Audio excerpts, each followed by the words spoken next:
Isang hinihinalang miyembro ng Bonnet Gang ang pinagbabaril ng mga pulis sa mismong araw ng kanyang kaarawan.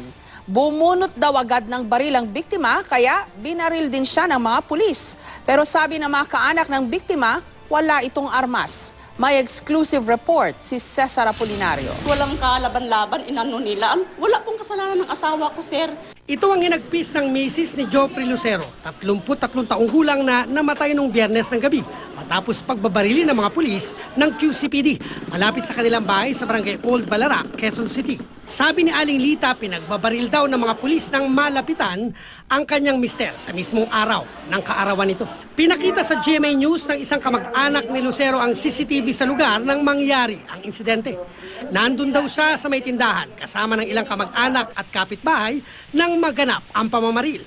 Nakavan ang unang grupo ng mga armadong lalaki na nagpakilalang mga pulis. Sumunod dito ang pagdating ng mga lalaking nakamotor na may mahahabang armas. Dumiretso ang mga ito sa kumpulan ni na Joffrey na nakikipag-inuman sa bahaging hindi hagip ng CCTV. Lahat ng tao rito, pinapapasok nila tapos tinututukan nila ng baril sa mukha. Pagtakbo nila, binaril na agad si Tito. Noong mga oras na may kumusyon dito sa lugar na ito, karamihan sa mga saksi ay nakatayo rito sa harap ng tindahang ito. At ilang hakbang lang ang layo nila sa kung saan pinagbabaril umano si Lucero ng mga pulis. Dito sila nag-inuman nun at dito mismo yung nangyaring kumusyon. Hindi kita ang pamamaril pero kita sa CCTV ang reaksyon ng mga taong nasa tindahan nang makita ang unang pagbaril kay Joffrey.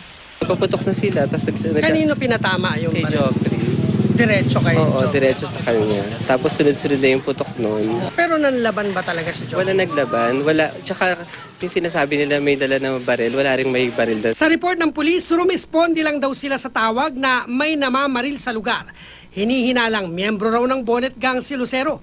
Pagdating daw ng mga pulis sa lugar, bumunot daw agad ng baril si Lucero kaya binaril siya agad ng mga pulis. Hindi malinaw sa police report kung nagpaputok si Lucero.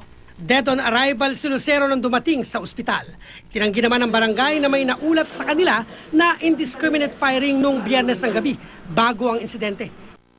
Tumanggi pa rin magbigay ng pahayag ang mga pulis ng QCPD-6 pero buo na ang pasa ng pamilya na magsampa ng reklamo. Tiniyak naman ni QCPD Chief Guillermo Eleazar na paiimbestigahan niya agad ang pangyayari.